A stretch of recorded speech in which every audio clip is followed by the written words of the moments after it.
वचन, सत्य वचन, जीवनदायी वचन, जीवनदायी वचन।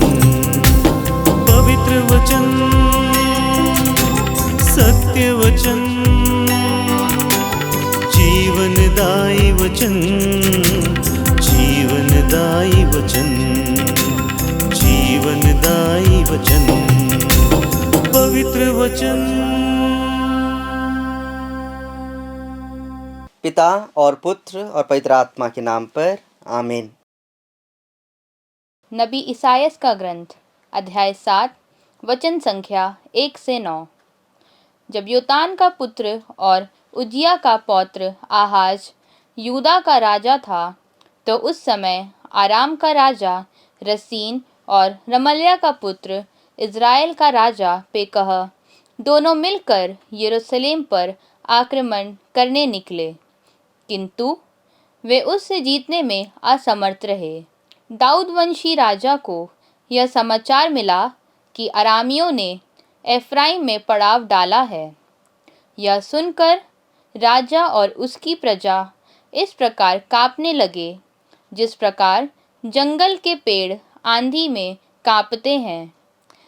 किंतु प्रभु ने इसायास से यह कहा, तुम अपने पुत्र शाआर याशूब के साथ रंगरेस के खेत की सड़क पर, जहाँ नहर ऊपरी तालाब से निकलती है, आहाज से मिलने जाओ और उससे यह कहो, सावधान रहो, धीरज धर कर मत डरो। अरामी रसीन और रमल्याह के पुत्र का क्रोध प्रज्वलित हो उठा। वे तो दो धुआंते लुआटे के सदृश है। उनके कारण मत घबराओ, उन्हें यह कहते हुए षड्यंत्र रचने दो, हम यूदा पर चढ़ाई करने जा रहे हैं, हम उसे पहाड़ पर पराजित कर देंगे और वहाँ तबाएल के पुत्र को राजा बनाएंगे। प्रभु ईश्वर यह कहता है, यह नहीं होगा, कभी नहीं होगा। जिस तरह आराम की राजधानी दमिश्क है, दमिश्क का राजा रसीन, एफ्राइम की राजधानी समारिया है और समारिया का राजा रमल्याह का पुत्र, उसी तरह 65 वर्ष बाद एफ्राइम कुचल दिया जाएगा और वह राजा नहीं रह जाएगा। यदि तुम्हारा विश्वास दृढ़ नहीं है, तो तुम निश्चय ही विचलित हो जाओगे। प्रभु की वाणी। ईश्वर को धन्यवाद। पिता और पुत्र और पवित्र आत्मा के नाम पर आमीन। संत मत्ती के अनुसार पवित्र सुसमाचार अध्याय 11 वचन संख्या 20 से 24 तक। यीशु उन नगरों को धिक्कारने लगे जिन्होंने उनके अधिकांश चमत्कार देखकर भी पश्चाताप नहीं किया था।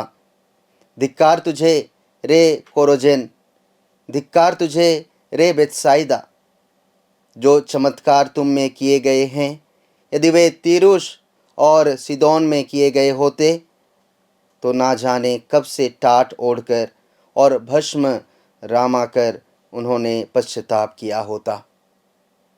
इसलिए मैं तुमसे कहता हूँ, न्याय के दिन तेरी दशा की अपेक्षा तीरुस और सीदोन की दशा कहीं अधिक सहनीय होगी।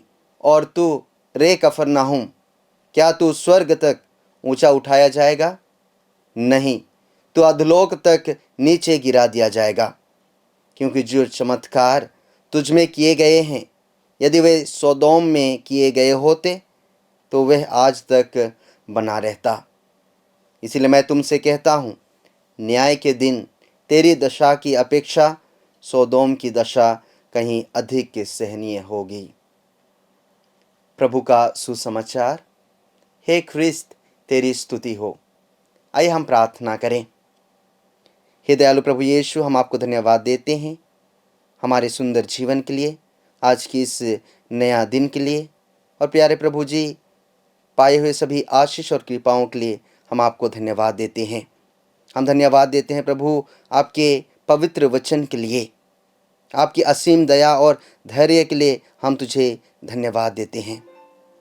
आपने हमें अनेक बार अपनी कृपा का अनुभव कराया, फिर भी हम कई बार आपकी इच्छा के अनुसार नहीं जी पाए। हमारे हृदय को सच्चे पश्चाताप से भर दीजिए। हमें अपनी गलतियों को स्वीकार करने, जीवन में परिवर्तन लाने और प्रतिदिन आपकी ओर लौटने की कृपा दे। ऐसा जीवन जीने में हमारी सहायता कर जो आपको प्रसन्न करे और दूसरों के लिए हम आशीष का कारण बन सकें। आमीन। पवित्र वचन